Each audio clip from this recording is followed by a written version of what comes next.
Šīs trīs īpašības varētu būt ekoloģisks, izturīgs un videi draudzīgs. Līdzens, viegli apstrādājams un foršs.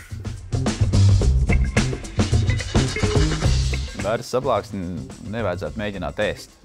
Bērres sablāksni nevajadzētu izmantot dedzināšanai. Rīga bērres sablāksni noteikti nevajadzētu izmantot kā kurināmo. Dedzināt?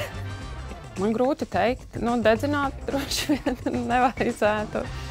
Bet cik es esmu dzirdējusi, tad izmanto dažādiem pielietojumiem. Arī vienreiz gadījās dzirdēt, kā pavāri meklēja tā kā pamatnes priekš tortēm. Tā kā acīm redzot arī kulinārijā var izmantot.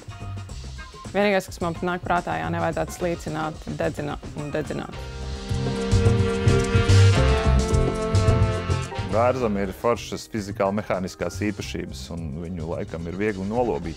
Tāpēc, ka bērzs ir visatbilstošākā koka suga, lai iegūtu unikālās saplāksnē nepieciešamās stiprības īpašības. Ja stādīsim, tad pietiks? Protams, pietiks, jo dabīgais meža pieaugums ir lielāks nekā izcirstais koksnes daudzums. Mēs ne tikai ražojam un pārdodam, mēs arī stādam. Mums ir sava kokaudzētava, kur mēs audzējam bērza stādiņus un pēc tam arī viņus stādam.